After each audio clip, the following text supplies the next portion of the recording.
फुलानं त्याच्या कुशीत निजणारे निळसर पाणी, फुलांचा गंध चहूकडे सोबती पाखरांची मधुर गाणी.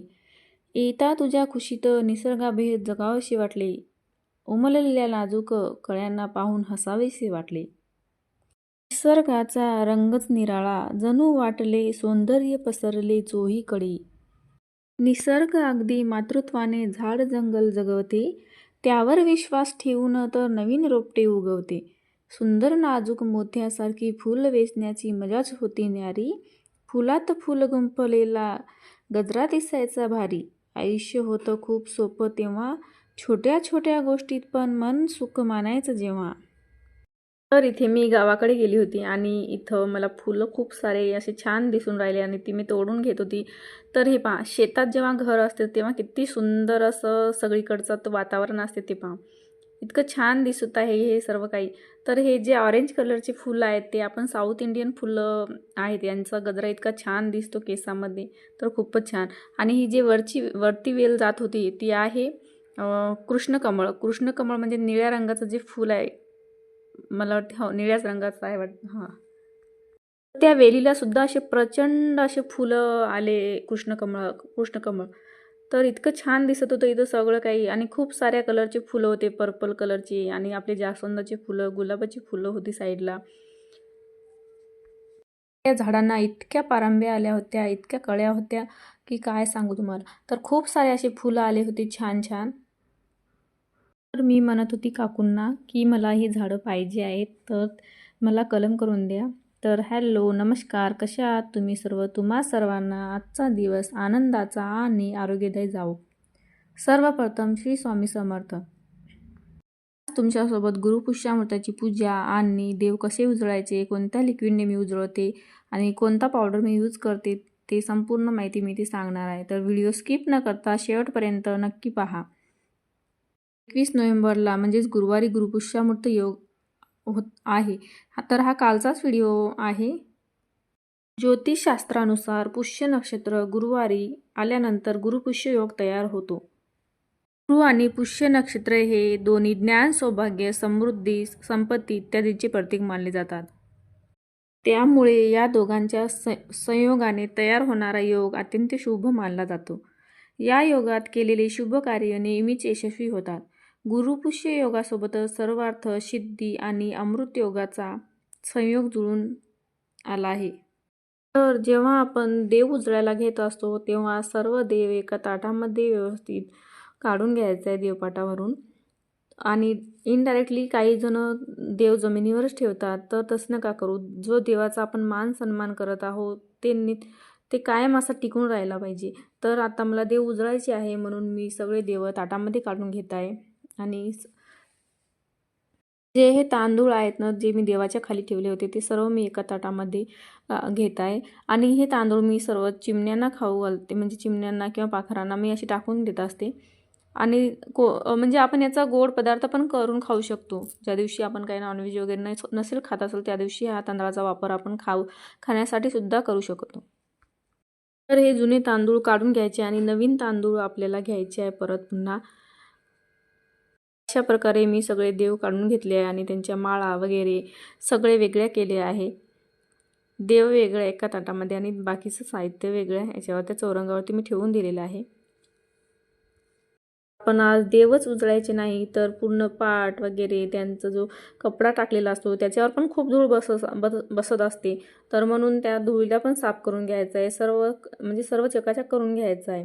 फक्त देव उजळून आणखी त्याच कपड्यावर आणून ठेवून द्या, तसं नाही करायचं. मी तसं करत नाही, कारण की मी पूर्ण पाट पण स्वच्छ करून घेते आणि पाठावरचे कपडे पण जे टाकले आहे ते आसन पण मी स्वच्छ करून घेते. तर ह्या आसनाला आपण धुवू शकत नाही आणि धुतलेले कपडे आपण देवाला वापरत पण नाही. तर म्हणून नाही का, हा जो माझ्याजवळचे जाड कपडा आहे ना त्यानंच मी धूळ एकदम अशी छान साफ होते. तर त्यानं मी धूळ पूर्ण अशी साफ करून घेत आहे.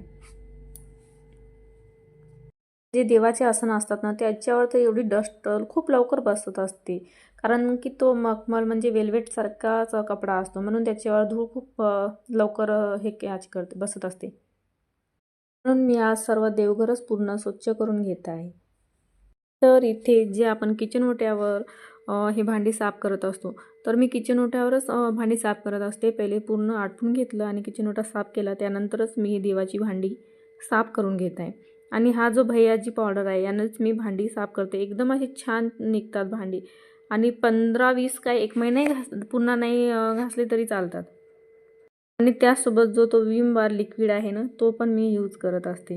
तर याच्यामध्ये जी कम्फर्टची बॉटल आहे ना, त्याच्यामध्ये कम्फर्ट नाही आहे बरं, त्याच्यामध्ये आहे तोच पावडर, भैयाजी पावडर मी काढून ठेवलेला आहे. तर त्याच पावडरनं मी ही पूर्ण भांडी साफ करणार आहे. न घासताही माझी भांडी घासल्यासारखी दिसत आहे. आणखी मी यांना घासून घेतलीच नाही आहे. तर आता मी समोर घासणार आहे. तर यांच्यावर पहिले मी पाणी टाकून घेत आहे. आणि जो हा कलशामधला नारळ आहे तो मी याच्यामध्ये टाकून घेत आहे. कारण कलशामध्ये नारळ असा ओलाच करून ठेवायचा असतो. तर जोपर्यंत मी भांडी साफ करणार तोपर्यंत त्या मधल्या नारळाला मी याच्यामध्ये पाण्यामध्ये ठेवत आहे.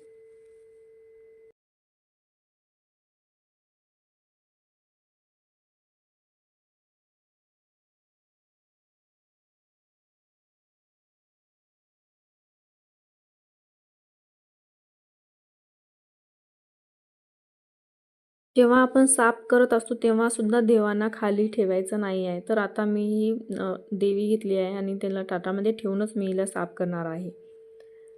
तर मूर्ती असो किंवा फोटो असो किंवा कोणतीही इतर गोष्ट, तर त्यांना अशाच प्रकारे साफ केलं पाहिजे. तर आता पाणी टाकून घेतल्यानंतर मी हातानेच पूर्ण पावडर लावून घेत आहे आणि पूर्ण असं एकदम मस्त हातानेच चकाचक निघतात. तर आपण हातानेच घासले पाहिजे. उगाच घासणी वगैरे घेऊन किंवा ते यानं पूर्ण क्रॅचेस पडतात, त्यांच्यावर लाईनी ओढल्या जातात. तर हा जो मेकअप ब्रश आहे तो इथे मी यूज केलेला आहे. जिथे मधात हात तर नाही पुरू शकत तिथे तो ब्रश पोचतो म्हणून. तर अशा प्रकारे मी छान अशी सर्व घासून आणि व्यवस्थित साफ करून घेत आहे. तर तुम्ही ते पाहू शकता. आणि भैयाजी पावडरनं इतकं छान आहे ना, तर एकदम असं खूप छान निघतात. त्यानं देव असे उजळले जातात. घासल्यानंतर मी पाण्याने धुवून घेत आहे एकदा. आणि पाण्याने धुवून झाल्यावर मी नाही का आपल्या विम बार लिक्विडने पुन्हा देवीला एकदा साफ करणार आहे. हे पहा, हा विम बार लिक्विड पण एकदम असे भांडे शाईन करतं, म्हणजे शाईन करतात विम बार लिक्विडनं. तर म्हणून मी विम बारच यूज करते. तर देव असे एकदम शायनी. आता मी इकडचे देव जे त्या स्टीलच्या ताटामधले मी आणखी घासलेच नाही आहे, तरी पण ते घासल्यासारखेच दिसत आहे. तर तितके खराब होत नाही.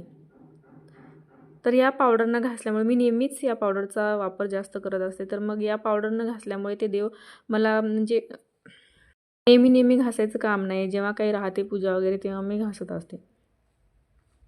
मी सर्व देव स्वच्छ करून घेत असते. विम बार लिक्विडने स्वच्छ केल्यानंतर पुन्हा पाण्याने ते स्वच्छ करायचे असतात आणि पूर्ण ते लिक्विड फॉर्म निघून गेला पाहिजे त्यांच्यावरून. मग तसा तो स्वच्छ करून घ्यायचा आहे. तर अशा प्रकारे मी स्वच्छ करून घेतलं आहे. तर मला तर असं वाटते की जसे आपण स्वच्छ राहतो नेहमी, म्हणजे आपल्याला सुद्धा धूळ जमत नाही, तसं देवांना सुद्धा जमत नाही. तर देव पण आपले स्वच्छ चकाकीत दिसले पाहिजे आपल्या देवघरामध्ये. तर आता देवघर तर माझं छोटूसंच आहे. सध्या तर काय मंदिर वगैरे नाही. पण जसं होईल तसे मी पुढे माझे देव पण वाढवणार आहे आता एकेकानं. तर अशा प्रकारे मी हे इथे स्वच्छ करून घेत आहे सर्व. हे इथे तुम्ही पाहू शकता. आणि तो ब्रश तर इतका कामी आहे ना, ते जिथं म्हणजे काही पुसत नाही तिथे तो ब्रश पुसतो, हात पुसत नाही आपले. आणि मग विम बार लिक्विडनं असंच हे करून घ्यायचं आहे. फक्त घासून आणि धुवून चालणार नाही, तर त्यांना पुसावं पण लागते. तेव्हाच ते कायम त्यांची चकाकी टिकून राहते. जर आपण असंच ठेवलं न पुसता तर ते पूर्ण त्यांचं मग ते कसं तरी दिसतं. पूर्ण कॉटनच्या कपड्यांना एकदा छानपैकी पूर्ण सगळ्या भांड्यांना, सगळ्या देवांना पुसून घ्यायचा असतो. तर हा कपडा घेतलेला आहे मी आणि यानेच मी पुसत आहे. तर एकदम असे चकाचक पुसल्या गेले. आता तुम्ही इथे पाहू शकता. तर कॉटनचाच कपडा पाहिजे पुसण्यासाठी. आणि तुम्ही जरी घासत असाल तर तुम्ही म्हणजे नेमकं धुतले आणि ठेवून दिलं तसं नका करू. पुसा. म्हणजे तेवढा वेळ गेला तरी चालतो आपला, पण देवांना पुसून घ्यायचं आहे स्वच्छ कपड्यानं. तर इथे माझं सर्व देव स्वच्छ करून पुसून आणि सर्व त्या नारळाला पाण्यात टाकलं होतं, तो पण एकदम छानपैकी भिजवून ठेवलेला आहे. तर इथे पाहू शकता. इतके चमचमीत आणि चकाकीत देव असे उजळलेले आहे. आणि तुम्हाला कसा वाटला हे देव माझी उजळण्याची पद्धत आणि मी कशी उजळवते ते नक्की मला कमेंट करून सांगा. तर आता मी इथे समोर देवांची मांडणी करून घेत आहे.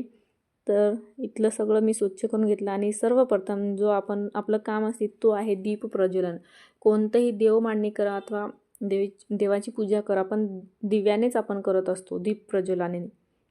तर इथे मी अक्षदा ठेवत आहे आणि सर्वप्रथम हळदी कुंकू वाहून गणपती बाप्पाची इथे मी स्थापना करून घेणार आहे. तर गुरुपुष्य योगामध्ये भगवान विष्णू आणि देवी लक्ष्मीची विधिवत पूजा आपण करत असतो. आणि ही पूजा केल्यानंतर आपल्याला केसर असलेली खीर आपल्याला देवीला प्रसाद म्हणून अर्पण करायची असते. या दिवशी म्हणजेच गुरुपुष्यामूर्ती या दिवशी आपल्याला कनकधारा स्तोत्राची पठण करायचे असते. यानंतर खीर सर्वांना प्रसाद म्हणून आपण वाटायची असते. केल्याने जीवनातील तणाव संपेल आणि संपत्ती पण वाढते. आणि गुरुपुष्य योगाच्या दिवशी श्रीयंत्राची पूजा पण करायची असते.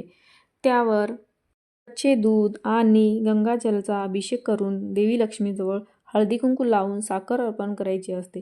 त्यानंतर 21 वेळा श्रीसूक्ताचे पठण आपल्याला करायचे असते. आणि कमळगट्ट्याची जपमाळाच्या मदतीने लक्ष्मी देवीच्या मंत्राचा जप आपण करायचा असतो.